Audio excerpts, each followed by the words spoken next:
ಹೇ ನಮಸ್ಕಾರ ಗುರು, welcome back to ಮತ್ತೊಂದು video. And ಇವತ್ತಿನ ವಿಡಿಯೋದಲ್ಲಿ ಏನಪ್ಪ ಅಂದರೆ ಫೈನಲಿ ಟಾಕ್ಸಿಕ್ ಮೂವಿ ರಿಲೀಸ್ ಆಯಿತು. ಆ್ಯಂಡ್ ನಾವು 6:30 AM ಮೂವಿನ ನೋಡ್ಕೊಂಬಂದಿರ್ತೀವಿ. ಆ್ಯಂಡ್ ಈ ಮೂವಿಲಿರೋ ಪಾಸಿಟಿವ್ ನೆಗೆಟಿವ್ನ ರಿವ್ಯೂ ಮಾಡೋಣ ಅಂತ ಬಂದಿದ್ದೀನಿ. ಆ್ಯಂಡ್ ಗೈಸ್ ಯಾರು ಲೈಕ್ ಮಾಡ್ಕೊಳ್ಳಿ. ಸೊ ಅದಕ್ಕಿಂತ ಮುಂಚೆ ಗೈಸ್, ಈ ಮೂವಿ ನೋಡೋಕ್ಕೆ ಹೋಗೋಕ್ಕಿಂತ ಮುಂಚೆ ನಾವು ನಮಗೆ ಇವತ್ತು ಒಂದು ಮ್ಯಾರೇಜ್ ಇರುತ್ತೆ. ಸೊ ಮ್ಯಾರೇಜ್ಗೆ ಹೋಗ್ಬೇಕಾ ಮೂವಿಗೆ ಹೋಗ್ಬೇಕಾ ಅಂತ ಒಂದು ಗೊಂದಲ ಇರುತ್ತೆ. ಸೊ ನಾವು 21ಗೆ ನಾವು ಅಡ್ವಾನ್ಸ್ ಬುಕ್ಕಿಂಗ್ ಮಾಡಿದ್ವಿ. ಸೊ ಪ್ರಕಾಶ್ ಥಿಯೇಟ್ರಲ್ಲಿ, ಅಂದರೆ ನಾವು ಥಿಯೇಟ್ರಲ್ಲಿ ಬುಕ್ ಏನಕ್ಕೆ ಮಾಡಿದ್ವಿ ಅಂದರೆ ಗೈಸ್, ಬಾಸ್ ಬರ್ತಿರೋದು 4 ವರ್ಷ ಆದಮೇಲೆ. ಸೊ ಅದಕ್ಕೋಸ್ಕರ ನಾವು ಏನಾದರೂ ಮಾಲಲ್ಲಿ ಮಾಡಿದ್ರೆ ಫ್ಯಾನ್ಸ್ ಕ್ರೇಜ್ ಆ್ಯಂಡ್ ಆ ವೈಬ್ ಸಿಗಲ್ಲಲ್ಲ. ಸೊ ಅದಕ್ಕೋಸ್ಕರ ನಾವು ಥಿಯೇಟ್ರಲ್ಲಿ ಬುಕ್ ಮಾಡಿದ್ವಿ. ಆ್ಯಂಡ್ ಯಲಹಂಕ ಪ್ರಕಾಶ್ ಥಿಯೇಟ್ರಲ್ಲಿ. ಸೊ ಆ ಥಿಯೇಟ್ರಲ್ಲಿ ಬುಕ್ ಮಾಡ್ಕೊಂಡ್ವಿ. ಆ್ಯಂಡ್ ಇವತ್ತು ಮ್ಯಾರೇಜ್ ಇತ್ತು. ಸೊ ನಮಗೆ ಮ್ಯಾರೇಜ್ಗೆ ಹೋಗೋದ ಮೂವಿಗೆ ಹೋಗೋದ ಅಲ್ಲ ಮ್ಯಾರೇಜ್ಗೆ ಹೋಗೋದೊಂದು ಆಪ್ಷನ್ ಇತ್ತು. ಸೊ ಅದಕ್ಕೋಸ್ಕರ ನಾವು ನಿನ್ನೆ ನೈಟು ಮ್ಯಾರೇಜ್ ರಿಸೆಪ್ಷನ್ಗೆ ಹೋಗ್ತೀವಿ ಗೈಸ್. ರಿಸೆಪ್ಷನ್ ಮುಗಿಸ್ಕೊಂಡು ಈ ಚಿಕ್ಕಬಳ್ಳಾಪುರಿಂದ 5 AM ಅಲ್ಲಿಂದ ನಾವು ಬರ್ತೀವಿ. ಅಂದರೆ ನಾನು ನನ್ನ ಫ್ರೆಂಡ್ 5 AM ಬರ್ತೀವಿ. ಸೊ 6:20 ಹಂಗೆ ನಾವು ಯಲಹಂಕ ಪ್ರಕಾಶ್ ಥಿಯೇಟ್ರ್ ಹತ್ರ ಇರ್ತೀವಿ. ಸೊ ಅಲ್ಲೇ ನಮ್ಮ ಫ್ರೆಂಡ್ಸ್ ಎಲ್ಲ ಬಂದಿರ್ತಾರೆ. ಸೊ 5 ಟಿಕೆಟ್ ಬುಕ್ ಮಾಡಿರ್ತೀವಿ. ಆ್ಯಂಡ್ ಅಲ್ಲಿ ಹೋಗಿ ನೋಡ್ತೀನಿ ಗೈಸ್, ಫುಲ್ ಕ್ರೇಜ್ ಅಂದ್ಕೊಳ್ಳಿ. ಆ್ಯಂಡ್ ಕ್ರೌಡ್ ಅಂತೂ next level guys. So morning ಶೋಗೆ ಇಷ್ಟೊಂದು ಕ್ರೌಡು ನಾನು ಯಾವತ್ತೂ ನೋಡೇ ಇಲ್ಲ. ಅಂದ್ ಕರ್ನಾಟಕದಲ್ಲಿ ಡಿ ಬಾಸ್ ಬಿಟ್ಟರೆ ನೆಕ್ಸ್ಟ್ ಯಶ್ ಬಾಸ್ನೇ ನೋಡ್ತಿರೋದು. ಯಾವತ್ತೂ ಕ್ರೌಡ್ ನೋಡೇ ಇಲ್ಲ ಗೈಸ್ ನಾನು ಎಷ್ಟು. ಸೊ ನೆಕ್ಸ್ಟ್ ಲೆವೆಲ್ ಅಂದ್ಕೊಳ್ಳಿ.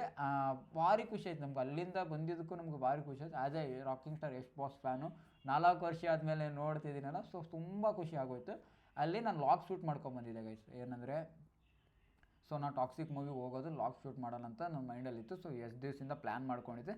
ಅದಕ್ಕೆ ತಕ್ಕಂಗೆ ನಾನು ಯಾವ ಥರ ಪ್ಲ್ಯಾನ್ ಮಾಡ್ಕೊಂಡಿದ್ದೆ ಅದೇ ಥರ ಲಾಗ್ ಶೂಟ್ ಮಾಡಿದೆ. ಸೊ ಅದನ್ನು ನಾನು ಡಿಲೇಟ್ ಮಾಡಾಕ್ತೀನಿ. ಯಾಕೆ ಡಿಲೇಟ್ ಮಾಡ್ತೀನಿ ಅಂತ ವಿಡಿಯೋ ಕೊನೆಯಲ್ಲಿ ಹೇಳ್ತೀನಿ. ಆ್ಯಂಡ್ ಗೈಸ್, ಕ್ರೌಡು ನೋಡಿಕೊಂಡು ಖುಷಿ ಆದಮೇಲೆ ನಾವು ಒಳಗಡೆ ಎಂಟ್ರಿ ಕೊಡಬೇಕು. 6:30 ಇತ್ತಲ್ಲ. ಸೊ ಒಳಗಡೆ ಹೋಗಿ ನೋಡಿದ್ರೆ ಅಲ್ಲಿರೋ ಫ್ಯಾನ್ಸ್ ಅಂತೂ ನೆಕ್ಸ್ಟ್ ಲೆವೆಲ್ ಅಂದ್ಕೊಳ್ಳಿ ಗೈಸ್. ಆ ಕಿರ್ಚಾಟ ಚೀರಾಟಕ್ಕೆ ಕಿವಿಗಳೆಲ್ಲ ಅದ್ರೋದ್ವು.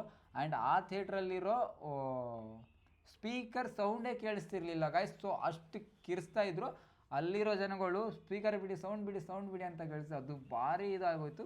ಫುಲ್ ಖುಷಿ ಆಗೋಯ್ತು. ಆ್ಯಂಡ್ ಕ್ರೌಡ್ ಸಖತ್ತಾಗಿದೆ. ಆ್ಯಂಡ್ ವಾಸ್ ಎಲ್ಲೋ ಹೋಗುತ್ತೆ ಅನ್ನೋ ಒಂದರಲ್ಲಿ ಮೂವಿ ನೋಡ್ತಾ ಹೋಗ್ತೀವಲ್ಲ. ಸೊ ಅಲ್ಲಿ ಎಕ್ಸ್ಪೆಕ್ಟೇಷನ್ ಫುಲ್ ಡೌನ್ ಆಗುತ್ತೆ ಗೈಸ್. ಅಪ್ಸೆಟ್ ಆಗ್ತೀವಿ. ಅಂದರೆ ಸ್ವಲ್ಪ ಬೇಜಾರಾಗುತ್ತೆ. ಯಾಕೆ ಬೇಜಾರಾಗುತ್ತೆ ಅಂತ ನಾನು ಹೇಳ್ತೀನಿ ಕೇಳಿ. ಸೊ ಈ ಮೂವಿಲಿ ಪಾಸಿಟಿವ್ ಬಂದುಬಿಟ್ಟು ರಾಯದ ಎಂಟ್ರಿ ಇದೆಯಲ್ಲ, ಅದು ನೆಕ್ಸ್ಟ್ ಲೆವೆಲ್ ಅಂದ್ಕೊಳ್ಳಿ ಗೈಸ್. ಆ ಮೂವಿನ ಹಿಡ್ಕೊಂಡಿರೋದೇ ಇವಾಗ ಜನಗಳು ನೋಡ್ತಿದ್ದಾರೆ ಮೂವಿ ಅಂದರೆ. ಮೇನ್ ಕ್ಯಾರೆಕ್ಟರ್ ಬಂದುಬಿಟ್ಟು ರಾಯ ಗೈಸ್. ಆ ರಾಯ ಕ್ಯಾರೆಕ್ಟರ್ ಇದೆಯಲ್ಲ ಅನ್ನದರ್ ಲೆವೆಲ್, ನೆಕ್ಸ್ಟ್ ಲೆವೆಲು. ಆ ಎಂಟ್ರಿ ಮಾತ್ರ ಯಾವುದೇ ಆ್ಯಕ್ಟರ್ಗೂ ಬೀಟ್ ಮಾಡೋಕ್ಕಾಗಲ್ಲ ಗೈಸ್. ಅಂದರೆ ಯಶ್ ಬಾಸ್ದು ಒಂದು ಎಂಟ್ರಿ ಇದೆಯಲ್ಲ, ಸ್ವ್ಯಾಗು, ಅದು ರಾಯ ಕ್ಯಾರೆಕ್ಟ್ರಲ್ಲೂ ಒಂದು ಎಂಟ್ರಿ ಇದೆ. ಅದು ಸ್ವ್ಯಾಗ್ನ ಯಾರೂ ಬೀಟ್ ಮಾಡೋಕ್ಕಾಗಲ್ಲ, ನಾನು ಹೇಳ್ತೀನಿ ಪಕ್ಕ. ಆ್ಯಂಡು ರಾಯನಿಂದ ಟಿಕೆಟ್ನಿಂದ ರಾಯಗೆ ಅವರು ಇದು ಆಗ್ತಾರಲ್ಲ, ಕನ್ವರ್ಟ್ ಆಗ್ತಾರಲ್ಲ, ಆ ಟೈಮ್ ಸ್ಪೆಂಡ್ ಮಾಡಿದಾರಲ್ಲ, ಅದು ಕ್ಯಾಟ್ಸಪ್ ಹೇಳಲೇಬೇಕು ಗೈಸ್. 4 years ಟೈಮ್ ತೊಗೊಂಡ್ರು ಅಲ್ಲಿಂದ ಕನ್ವರ್ಟ್ ಆಗ್ತಾರಲ್ಲ. ಅಂದರೆ ಇವಾಗ ರಾಯ ಕ್ಯಾರೆಕ್ಟ್ರಿಗೆ ಒಂದು ಬಾಡಿ ಇರುತ್ತೆ, ಆ್ಯಂಡ್ ಟಿಕೆಟ್ ಕ್ಯಾರೆಕ್ಟ್ರ್ ಒಂದು ಬಾಡಿ ಇರುತ್ತೆ. ಅದಕ್ಕೊಂದು ಟೈಮ್ ಕೊಡ್ತಾರಲ್ಲ. ಪೇಷನ್ಸ್ ಇಸ್ಕೊಂಡು ಅಲ್ಲಿ ಆ ಟೈಮು ಅವ್ರ ಪೇಷನ್ಸ್ಗೆ, ಆ ತಾಳ್ಮೆಗೆ ಹ್ಯಾಟ್ಸಪ್ಪು. ಆ್ಯಂಡ್ ಅಲ್ಲಿ ಮೂವಿಲಿ ಪಾಸಿಟಿವ್ ಅಂದರೆ ಒಂದು ಗಂಗಾ ಕ್ಯಾರೆಕ್ಟರು. ಆ ಗಂಗಾ ಕ್ಯಾರೆಕ್ಟ್ರ್ ಪ್ರತಿಯೊಂದು ಆಡಿಯನ್ಸ್ಗೂ ಇಷ್ಟ ಆಗುತ್ತೆ. ಆ ಥರ ಇದೆ ಕ್ಯಾರೆಕ್ಟ್ರ್. ಅಂದರೆ ಒಂದು ಬ್ರದರ್ನ ಯಾವ ಥರ ಸಪೋರ್ಟ್ ಮಾಡ್ತಾರೆ ಅಂದರೆ ನೆಕ್ಸ್ಟ್ ಲೆವೆಲ್ ಅಂದ್ಕೊಳ್ಳಿ. ಆ ಮೂವಿಲಿ ರಾಯ ಹೀರೋನ ಅಥವಾ ಗಂಗಾ ಹೀರೋನ ಅಂದರೆ ಗಂಗಾನೇ ಹೀರೋ ಅಂತ ನಾನು ಹೇಳ್ತೀನಿ. ಹೀರೋ ವೈಬ್ ಸಿಕ್ಕಿದೆ ಗಂಗಾಯಿಂದ. And Raya character next level ಅಂದ್ಕೊಂಡು. ಆ ಟಿಕೆಟ್ ಇದೆ ಅಲ್ಲ ಆ್ಯಕ್ಟಿಂಗು, ಆ ಟಿಕೆಟ್ ಬಂದಮೇಲೆ ಏನು ಸೌಂಡ್ ಅದು ನೆಕ್ಸ್ಟ್ ಲೆವೆಲ್ ಅಂದ್ಕೊಳ್ಳಿ. ಆ್ಯಂಡ್ ಈ ಮೂವಿನ ಬ್ಯಾಡ್ ರಿವ್ಯೂ ಕೊಡ್ತಿದ್ದಾರಲ್ಲ. ಅದಕ್ಕೊಂದು ರೀಸನ್ ಹೇಳ್ತೀನಿ, ಈ ಮೂವಿನ ಯಾಕೆ ಬ್ಯಾಡ್ ರಿವ್ಯೂ ಕೊಡ್ತಿದ್ದಾರೆ ಅಂತ. ಆ್ಯಂಡ್ ನಾನೊಬ್ಬ ರಾಕಿಂಗ್ ಸ್ಟಾರ್ ಯಶ್ ಫ್ಯಾನ್ ಆಗಿ ಹೇಳ್ತೀನಿ. ಈ ಮೂವಿನ 1 time ನೋಡ್ಬೋದು ಅಷ್ಟೇ ಗೈಸ್. 1 ಟೈಮೇ ತಲೆ ಕೆಟ್ಟೋಗುತ್ತೆ. UI ಮೂವಿ ನೋಡ್ದಂಗೆ ಆಗುತ್ತೆ. UI ಮೂವಿನೇ 2 times ನೋಡ್ಬೋದು. ಎಲ್ಲೋ ಸ್ಟೋರಿನ ಅರ್ಥ ಆಗುತ್ತೆ. ಬಟ್ ಇದರಲ್ಲಿ ಸ್ಟೋರಿನೇ ಇಲ್ಲ ಗೈಸ್. ನನ್ನ ತಲೆ ಕೆಟ್ಟೋಗಿರೋದು ಅದೇ, ಸ್ಟೋರಿನೇ ಇಲ್ಲ. ಹೆಂಗೆ ತೆಗ್ದವರು, ಹೆಂಗೆ ಬರೆದವರು ರೈಟರು, ಏನು ಡೈರೆಕ್ಷನು, ನನಗೆ ಇಷ್ಟನೇ ಆಗಲಿಲ್ಲ. ಅದು ಆ ಸ್ಟೋರಿ ಇಷ್ಟ ಆಗಲಿಲ್ಲ. 600 crore ಅದು ಆ ಅಮೌಂಟ್ಗೆ ಆ ಮೂವಿ ವರ್ತಿಲ್ಲ. ಬಟ್ ಅಲ್ಲಿ ಸ್ಕ್ರೀನ್ ಪ್ಲೇನಲ್ಲಿ ತೋರಿಸ್ತಿದಾರಲ್ಲ, ಅಂದರೆ ಸ್ಕ್ರೀನ್ ಮೇಲೆ ತೋರಿಸಿದಾರಲ್ಲ. ಅಂದರೆ ಆ ವಿಡಿಯೋಗ್ರಾಫಿ, ಆ ಕ್ಯಾಮ್ರಾ ಕ್ವಾಲಿಟಿ ಇದೆ. ಆ ಕ್ವಾಲಿಟಿಗೆ ಅಮೌಂಟ್ ವರ್ತಿದೆ. ಅದರಲ್ಲೇನು ಮೋಸ ಇಲ್ಲ. ಆ ಕ್ವಾಲಿಟಿ ಆ್ಯಂಡ್ ಸ್ಟಾರ್ಗಳನ್ನ ಹಾಕ್ಕೊಂಡು ಮಾಡಿರೋದು ಆ ಕ್ವಾಲಿಟಿಗೆ ವರ್ತಿದೆ. ಅದರಲ್ಲೇನು ಮೋಸ ಇಲ್ಲ. ಬಟ್ ಇವ್ರು ಎಲ್ಲಿ ಮೂವಿನ ಕೆಡಿಸ್ತಾರೆ ಆ್ಯಂಡ್ ಈ ಮೂವಿ ಎಲ್ಲಿ ಬಿದ್ದೋಗುತ್ತೆ ಆ್ಯಂಡ್ ಈ ಮೂವಿಗೆ ಬ್ಯಾಡ್ ಥಿಂಗ್ಸ್ ಬರೋದು, ಈ ಮೂವಿನ ಬ್ಯಾಡ್ ರಿವ್ಯೂ ಬರೋದು ಎಲ್ಲಂದರೆ ಸ್ಟೋರಿ ಆ್ಯಂಡ್ ಎಡಿಟಿಂಗ್. ಆ ಎಡಿಟಿಂಗ್ ಯಾರು ಮಾಡೋರು ಗುರು? ಆ ಎಡಿಟಿಂಗ್ ಹೆಂಗೆ ಮಾಡೋರು? ಒಬ್ಬ ಲಾಗರ್ ಚೆನ್ನಾಗಿ ಮಾಡ್ತಾರೆ ಗೈಸ್. ಸೊ ಆ ಎಡಿಟಿಂಗೇ ನಂಗೆ ಇಷ್ಟ ಆಗಲಿಲ್ಲ. ಸೊ ಒಂದು ಸ್ಟೋರಿನ, ಒಂದು ಕ್ಯಾರೆಕ್ಟರ್ನ ಮೂವ್ ಮಾಡಿಬಿಟ್ಟು ಅದು ಅಲ್ಲೇ ಸ್ಟಾಪ್ ಮಾಡಿ ಸೊ ಕಟ್ ಮಾಡ್ತಾರೆ. ಒಂದು 10 to 15 ಸೆಕೆಂಡ್ ಕಟ್ ಮಾಡ್ತಾರೆ. ಸೊ ಅಲ್ಲಿಂದ ಬೇರೆ ಕ್ಯಾರೆಕ್ಟರ್ನ ಮೂವ್ ಮಾಡ್ತಾರೆ. ಅದು ನೆಸಸರಿನೇ ಇರಲಿಲ್ಲ. ಅಲ್ಲೇ ನಮ್ಗೆ ಇವಾಗ ಒಂದು ಏನೋ ನೋಡ್ತಿದ್ದೀವಿ ಅಂದರೆ ಸೊ ಅದನ್ನ ಸ್ಟೋರಿ ಕಂಟಿನ್ಯೂಸ್ ಆಗಿದ್ದರೆ ಸೊ ಅರ್ಥ ಆಗುತ್ತೆ. ಅಲ್ಲಿ ಕೊಟ್ಟಿರೋದೇ ಸ್ಟೋರಿ 2-3 ಮಿನಿಟ್ಸು. ಆ 2-3 ಮಿನಿಟ್ಸಲ್ಲಿ ಕಟ್ ಮಾಡಿ ಮಾಡ್ತಾರೆ. ನಂಗೆ ಅನ್ಸೋ ಪ್ರಕಾರ ಏನಂದರೆ ಸೊ ಎಡಿಟಿಂಗ್ ಮಾಡಿರೋರು ಒಬ್ಬರು, ಅದನ್ನ ಮತ್ತೆ ಅವರು ನೋಡಿಕೊಂಡು ಎಡಿಟಿಂಗ್ ಮಾಡಿರೋ ಅನ್ನೋ ಥರ ಇದೆ. ಅಂದರೆ ಒಬ್ರು ಇವಾಗ ಎಡಿಟ್ ಮಾಡಿರ್ತಾರೆ, ಇನ್ನೊಬ್ರು ಬಂದುಬಿಟ್ಟು ನೋಡಿಬಿಟ್ಟು ಸೊ ಹೆಂಗಿದೆ ಅಂದ್ಬಿಟ್ಟು ಸೊ ಅದನ್ನ ಅವ್ರಿಗೆ ಬೇಕಾದಲ್ಲಿ ಬೇಡದೇ ಆದಲ್ಲಿ ಕಟ್ ಮಾಡಿದ್ದಾರೆ ಅಂತ ನನಗನ್ನಿಸ್ತಿರೋದು. ಆ್ಯಂಡು ಈ ಸ್ಟೋರಿ ಇಲ್ಲ ಆ್ಯಂಡ್ ಎಡಿಟಿಂಗ್ ಇಲ್ಲ. ಆ್ಯಂಡು ಸೊ ಮ್ಯೂಸಿಕ್ಕು ಅಷ್ಟೊಂದು ಇಷ್ಟ ಆಗಲಿಲ್ಲ. ಮ್ಯೂಸಿಕಲ್ಲ ಇಷ್ಟ ಆಗಿಲ್ಲ. ಸಾಂಗ್ ಇಷ್ಟ ಆಯಿತು, ಮ್ಯೂಸಿಕ್ ಆ ಡೈಲಾಗ್ ಇದೆಯಲ್ಲ, ಡೈಲಾಗ್ ನೆಕ್ಸ್ಟ್ ಲೆವೆಲ್ ಇದೆ ಗೈಸ್. ಡೈಲಾಗ್ ನೆಕ್ಸ್ಟ್ ಲೆವೆಲ್ ಇದ್ದಾವೆ. ಡೈಲಾಗು ಬೇರೆ ಲೆವೆಲ್ ಅಂತ. ಆ್ಯಂಡ್ ಈ ಮೂವಿನ ಯಾಕೆ ನೋಡಬೇಕು, ಯಾಕೆ ನೋಡಬಾರ್ದು? ಸೊ ಯಾಕೆ ನೋಡಬಾರ್ದು ಅಂತ ಫಸ್ಟ್ ಹೇಳ್ತೀನಿ. ನೀವು ಏನಾದರೂ ಕನ್ನಡ ಆಡಿಯನ್ಸ್ ಆಗಲಿ, Tamil, Telugu and south Indian audience ಇರ್ತೀರಲ್ಲ, ಸೊ ನಿಮಗೆ ಅಂದರೆ ನಮಗೆ ಒಂದು ಎಮೋಷ್ನಲ್ ಇರುತ್ತೆ. ಅಂದರೆ ಒಂದು ಸ್ಟೋರಿ ಬೇಕು, ಒಂದು ಎಮೋಷ್ನಲ್ ಬೇಕು. ಸೊ ಹಾಗಿದ್ರೆ ನಮಗೆ ಆ ಮೂವಿಗಳನ್ನ ಇಷ್ಟ ಆಗ್ತವೆ. ಸೊ ಇದು ನಮ್ಮ ಕಡೆ. ಆ್ಯಂಡ್ ಈ ಮೂವಿನ ಯಾಕೆ ನೋಡಬೇಕು? ಒಂದು ಅವ್ರು 4 years ಶ್ರಮಪಟ್ಟು ಮಾಡಿರೋ ಒಂದು ಮೂವಿ ಆ್ಯಂಡ್ ಅದನ್ನ ಕನ್ನಡ ಸಿನಿಮಾನ ಬೇರೆ ಲೆವೆಲ್ ತೊಗೊಂಡು ಹೋಗ್ಬೇಕಂತ ಹಠಪಟ್ಟು ಮಾಡಿರೋ ಮೂವಿ. ಆ್ಯಂಡ್ ಸೊ ಇದನ್ನು ನಾವು ಹಾಲಿವುಡ್ ಲೆವೆಲ್ಗೆ ಏನಾದರೂ ಈ ಮೂವಿನ ನೋಡೋಕ್ಕೆ ನಾವು ಪ್ರಯತ್ನ ಪಟ್ಟರೆ ಈ ಮೂವಿ ಖಂಡಿತ ಇಷ್ಟ ಆಗುತ್ತೆ. ಇಷ್ಟ ಆಗಲ್ಲ ಅಂತ ಇಲ್ಲ, ಖಂಡಿತ ಇಷ್ಟ ಆಗುತ್ತೆ. ಅಂದರೆ ಈ ಮೂವಿನ ನನ್ನ ಕನ್ನಡದ ಒಂದು ಮೂವಿ ಆ್ಯಂಡ್ ಕನ್ನಡ ಆ್ಯಕ್ಟರ್ ಅಂತ ನೋಡ್ತಾ ಇದ್ದೀವಲ್ಲ, ಸೊ ನಾವು ಎಕ್ಸ್ಪೆಕ್ಟೇಷನ್ ಇಟ್ಕೊಂಡು ನೋಡ್ತಿದ್ದೀವಲ್ಲ, ಸೊ ಅದಕ್ಕೋಸ್ಕರ ಈ ಮೂವಿ ನಮಗೆ ಇಷ್ಟ ಆಗ್ತಿಲ್ಲ. ಇದೊಂದು ಹಾಲಿವುಡ್ ಮೂವಿ, ಇಂಗ್ಲೀಷ್ ಮೂವಿ ಅಂತ ನಾವು ಮೈಂಡಲ್ಲಿ ಇಟ್ಕೊಂಡು ನೋಡಿದ್ರೆ ಪಕ್ಕ ಈ ಮೂವಿ ಇಷ್ಟ ಆಗುತ್ತೆ. ಆ್ಯಂಡ್ ಈ ಮೂವಿಗೆ ಹಾಕಿರೋ ದುಡ್ಡು ಡಬಲ್ ತೆಗೆಯುತ್ತೆ. ಇವಾಗ ತೆಗಿತೆ ಗೈಸ್. ಇದರಲ್ಲಿ ದುಡ್ಡಲ್ಲೇನು ಮೋಸ ಇಲ್ಲ. 1200 crore ಪಕ್ಕ ಹೊಡಿತು ನನಗನ್ಸೋ ಪ್ರಕಾರ. ಇದು ದುಡ್ಡು ತೆಗೆಯುತ್ತೆ. ಬಟ್ ಏನಂದರೆ ನೇಮ್ ಹೋಗುತ್ತೆ ಬಾಸ್. ಸೊ ಇವಾಗ ಇರೋ ಕ್ರೇಜು ಆ್ಯಂಡ್ ಆ ಫ್ಯಾನ್ ಬೇಸು ಸೊ ಎಲ್ಲಿ ಬಿದ್ದೋಗುತ್ತೆ ಅಂದರೆ ಒಂದು ಬಾಸ್ ಎಷ್ಟು ದಿವಸ ಬಂದಿರೋ ಬೆಳವಣಿಗೆಯಲ್ಲಿ ಇದೊಂದು ಕಪ್ಪು ಚುಕ್ಕಿ ಆಗುತ್ತೆ ಅನ್ನೋ ಒಂದು ಭಯ ನನಗೆ ಅನಿಸ್ತಿರೋದು. ಆ್ಯಂಡು ಸೊ ಈ ಮೂವಿನ ನಾವು ಸೌತ್ ಇಂಡಿಯನ್ಸ್ ಬಿಟ್ಕೊಟ್ರು ನಾರ್ತ್ ಇಂಡಿಯನ್ ಆಡಿಯನ್ಸ್ ಬಿಟ್ಕೊಡಲ್ಲ. ಯಾಕೆ ಹೇಳಿ? ಸೊ ಈ ಮೂವಿ ಅವ್ರಿಗೆ ತುಂಬ ಇಷ್ಟ ಆಗುತ್ತೆ. ನಾನು ಹೇಳ್ತೀನಿ ಕೇಳಿ, ಈ ಮೂವಿನ ಅವ್ರಿಗೆ ತುಂಬ ಇಷ್ಟ ಆಗುತ್ತೆ. ಯಾಕಂದರೆ ಇದರಲ್ಲಿ ಗ್ಯಾಂಗ್ಸ್ಟರ್ ಇದೆ. ಆ ಗ್ಯಾಂಗ್ಸ್ಟರ್ ಬಗ್ಗೆ ಮಾತಾಡಬೇಕು. ರಾಯನ್ ಯಾಕೆ ಹುಡಿಯೋಕೆ ಬಂದರು, ಯಾಕೆ ಅಟ್ಯಾಕ್ ಮಾಡಿದ್ರು, ರಾಯ ಅವ್ರನ್ನ ಯಾಕೆ ಹುಡಿಯೋಕೆ ಹೋದ, ಯಾಕೆ ಪ್ರೊಟೆಕ್ಟ್ ಮಾಡ್ದಂತಲ್ಲ. ಸೊ ಅವ್ರು ಬರ್ತಾರೆ ಕಾರಿಂದ, ಒಂದು ಗ್ಯಾಂಗ್ ಬರುತ್ತೆ, ಫುಲ್ ಗನ್ನು ಬರ ಅಂತ ಹೊಡಿಯೋದು. ಆ್ಯಂಡ್ ಇವ್ರದ್ದು ಈ ಕಡೆಯಿಂದ ಬರ ಅಂತ. ಅದು ಏನು ಪಬ್ಜಿ ಆಡ್ತಿದಾರ ಏನು ಅದು ಅರ್ಥನೇ ಆಗ್ತಿಲ್ಲ. ಸೊ ಇವಾಗ ಒಂದು 2 ನಿಮಿಷ ಫೈಟ್ ಆಯಿತಾ, ನೆಕ್ಸ್ಟ್ ಸ್ಕ್ರೀನ್ ಕಟ್ ಆಗುತ್ತೆ. ಅಲ್ಲಿ 2 ನಿಮಿಷ ಕಟ್ಟಾಗಿ ಬ್ಲ್ಯಾಕ್ ಬಂದುಬಿಟ್ಟು ನೆಕ್ಸ್ಟ್ 2 ನಿಮಿಷ ಇರುತ್ತೆ, ಅದರಲ್ಲೂ ಫೈಟಿಂಗ್. ಒಂದು ಎಣ್ಣೆ ಹೊಡಿ, ಗನ್ನಲ್ಲಿ ಫೈರ್ ಮಾಡು, ಹೆಂಗಾಡು, ಅಷ್ಟೇ ತೋರಿಸ್ತಿರೋದು ಇವರು. ಸಾರಿ, ಫ್ಲೋವಲ್ಲಿ ಬಂತು ಅಷ್ಟೇ ಗೈಸ್. ಒಂದು ಇದೇ ಮೂವಿ ಬ್ಯಾಡ್ ಆಗಿರೋದು. ಓವರ್ ಹೋಯ್ತಿದ್ದು. ಒಂದು ಎಕ್ಸ್ಪೆಕ್ಟೇಷನ್ ಇಟ್ಕೊಂಡು ಮೂವಿ ನೋಡಬಾರ್ದು ಆ್ಯಕ್ಚುಲಿ. ಆ್ಯಂಡ್ ಇದರಲ್ಲಿ ಓವರ್ ಆಯಿತು ಗೈಸ್. ಏನಂದರೆ ಆ ಫೈಟ್ ಸೀನ್ ಓವರ್ ಆಯಿತು, ಆ್ಯಂಡ್ ಎಲ್ಲೆಲ್ಲ ರೋಮ್ಯಾನ್ಸ್ ತೊಗೊಂಡಿದ್ರಲ್ಲ ಅದು ಓವರ್ ಆಯಿತು. ಇದೆಲ್ಲ ಓವರ್ ಅನಿಸ್ತು, ತುಂಬ ಓವರ್ ಅನಿಸ್ತು ನನಗಂತೂ ತುಂಬ ಓವರ್ ಅನಿಸ್ತು. ಆ್ಯಂಡ್ ಇದನ್ನ ಯಾವ ಥರ ರಿವ್ಯೂ ಮಾಡಬೇಕು ಏನು ಅಂತ ಒಂದೂ ಗೊತ್ತಾಗ್ತಿಲ್ಲ.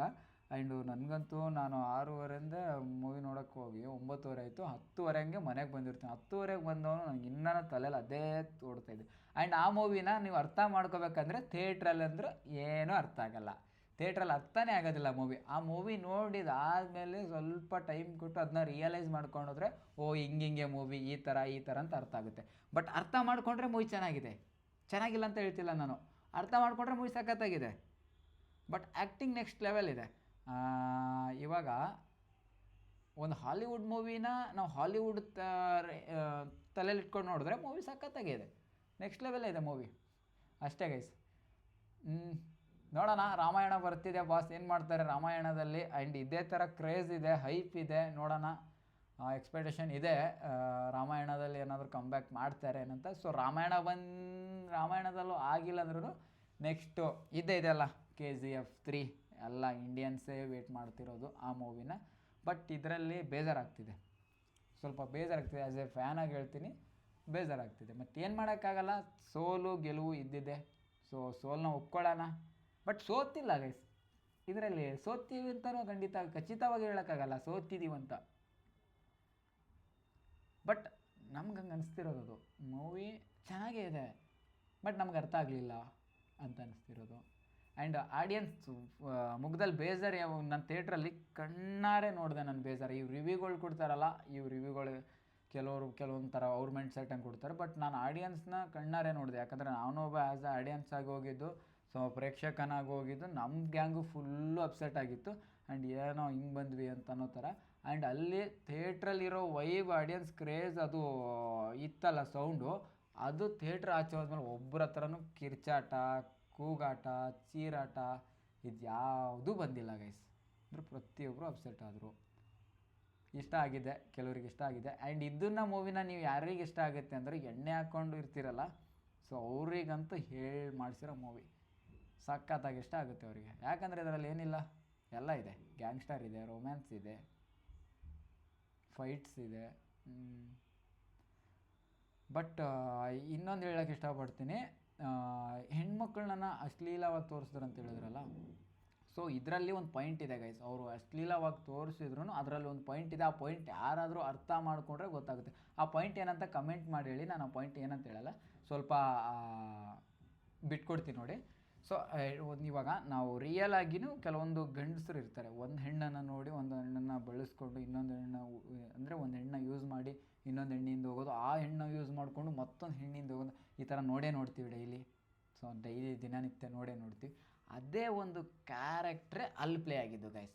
ಸೊ ಒಂದು ಹೆಣ್ಣನ್ನು ನೋಡಿ ಆ ಹೆಣ್ಣಿನಿಗೋಸ್ಕರ ಏನೆಲ್ಲ ಮಾಡ್ಬೋದು, ಏನೆಲ್ಲ ಮಾಡಬಾರ್ದು, ಆ ಹೆಣ್ಣನ್ನು ಬಿಟ್ಟು ಇನ್ನೊಂದು ಅವಳಕ್ಕಿಂತ ಚೆನ್ನಾಗಿರೋ ಹೆಣ್ಣು ಬಂದಾಗ ಆ ಹೆಣ್ಣನ್ನು ಹಿಂದೆ ಹೋಗಿ, ಸೊ ಒಂದು ಹೆಣ್ಣಾದಮೇಲೆ ಒಂದು ಹೆಣ್ಣು, ಒಂದು ಹೆಣ್ಣಾದಮೇಲೆ ಹೆಣ್ಣು.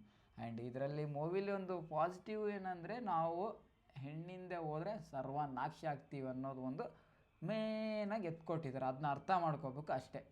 ಸೊ ಮೂವಿ ಹೇಗಿತ್ತು ಕಮೆಂಟ್ ಮಾಡಿ. ಆ್ಯಂಡ್ ಸೊ ಬ್ಯಾಡ್ ಕಮೆಂಟ್ ಎಲ್ಲ ಮಾಡಬೇಡಿ, ಯಾಕೆ ಈ ಥರ ರಿವ್ಯೂ ಕೊಟ್ಟಿದ್ದೆ ಅಂತ. ಒಬ್ಬ as A rocking star Yash boss fan ಆಗಿ ನಂಗೆ ಅನಿಸಿದ್ದು ನಾನು ಹೇಳಿದ್ದೀನಿ. ಈ ಮೂವಿನ ನಾನು ಹೇಟು ಮಾಡ್ತಿಲ್ಲ, ಆ್ಯಂಡ್ ಈ ಮೂವಿನ ನಾನು ಇದೂ ಮಾಡ್ತಿಲ್ಲ. ಸೊ ನೀವು ನೋಡ್ಬೋದು. ಆ್ಯಂಡ್ ನಾನು ಬ್ಯಾಕ್ಗ್ರೌಂಡಲ್ಲಿ ನಾನು ಬಾಸ್ ಫೋಟೋ ಹಾಕ್ಕೊಂಡಿನಿ. ಸೊ ಯಾರು ಕಮೆಂಟ್ ಹೊಡಿಬೇಡಿ, ಬ್ಯಾಡ್ ಕಮೆಂಟು. ಆ್ಯಂಡ್ ನಿಂಗೆ ಈ ಬಾಸ್ ಫ್ಯಾನ್, ಈ ಬಾಸ್ ಫ್ಯಾನ್, ನಾನು ಕನ್ನಡ ಇಂಡಸ್ಟ್ರಿದು ಫ್ಯಾನು. ಆ್ಯಂಡ್ ಆ್ಯಸ್ ಅ ಒಬ್ಬ rocking star Yash boss fan ನನಗೆ. ಸೊ ಇವಾಗ ನಾನು ರಾಕಿಂಗ್ ಸ್ಟಾರ್ ಯಶ್ ಬಾಸ್ ನನ್ನ ಬ್ಯಾಕ್ಗ್ರೌಂಡಲ್ಲಿ ಹಾಕಿನಂದರೆ, ಸೊ ನಾನು ನೋಡಿ ಇಲ್ಲಿ ಶಿವಾಜಿ ಮಹಾರಾಜರು, ಭಗತ್ ಸಿಂಗ್ ಆ್ಯಂಡ್ ವಿರಾಟ್ ಕೊಹ್ಲಿ, ಸೊ ಇವ್ರಿಗಿರೋ ಪ್ಲೇಸಲ್ಲಿ ನಾನು ನಮ್ಮ ಬಾಸ್ನ ಹಾಕಿದ್ದೀನಿ, ಸರಿನಾ? ಸೊ ಯಾರು ಬ್ಯಾಡ್ ಕಮೆಂಟ್ ಮಾಡಬೇಡಿ, ಭಯಕ್ಕೆ ಹೋಗಬೇಡಿ, ಅಮ್ಮನ ಅಕ್ಕನಂತೆಲ್ಲ. ಸೊ ಇದು rocking star Yash boss man. ಅವರು ಪ್ರತಿಯೊಬ್ಬರು ಇನ್ನೊಬ್ಬ ಫ್ಯಾನ್ಸ್ಗೆ ಆಗಲಿ ಇನ್ನೊಬ್ಬ ವ್ಯಕ್ತಿಗಾಗಲಿ ಹರ್ಟ್ ಮಾಡಲ್ಲ, ಬೈಯಲ್ಲ ಅಂತ ನನಗೆ ಗೊತ್ತು. ಆ್ಯಂಡ್ ನಾನು ಒಬ್ಬ ಅದೇ ಪ್ಲೇಸಲ್ಲಿ ಇರೋದು. ಓಕೆ ಗೈಸ್, ಸೊ ಹೇಗಿತ್ತು ಮೂವಿ ಕಮೆಂಟ್ ಮಾಡಿ. ಆ್ಯಂಡ್ ಸಿಗೋಣ ಮುಂದಿನ ವೀಡಿಯೋದಲ್ಲಿ. ಆ್ಯಂಡ್ ನನಗೆ ಸೊ ಇವಾಗ ಲೈವ್ ಸ್ಟ್ರೀಮ್ ಮಾಡ್ತಿದ್ನಲ್ಲ, ಸೊ ಲೈವ್ ಸ್ಟ್ರೀಮ್ ಮಾಡೋಕ್ಕಾಗಲ್ಲ ಗೈಸ್ ಒಂದು ವಾರ. ಯಾಕಂದರೆ ಸೊ ನನ್ನ ಟ್ಯಾಬು ಡಿಸ್ಪ್ಲೇ ಹೋಗಿದೆ. ಸೊ ಡಿಸ್ಪ್ಲೇ ಆದಮೇಲೆ ನಾನು ಲೈವ್ ಸ್ಟ್ರೀಮಲ್ಲಿ ಸಿಗ್ತೀನಿ. ಸೊ ಅಲ್ಲಿವರೆಗೂ ವಿಡಿಯೋ ಫುಲ್ ನೆಂತಿ ಆಯ್ತು ಅನ್ಕೋತೀನಪ್ಪ. ಸೊ ಓಕೆ, ಸಿಗೋಣ ಗೈಸ್ ಮುಂದಿನ ವಿಡಿಯೋದಲ್ಲಿ. ಅಲ್ಲಿವರೆಗೂ ಟೇಕ್ ಕೇರ್, ಬಾಯ್.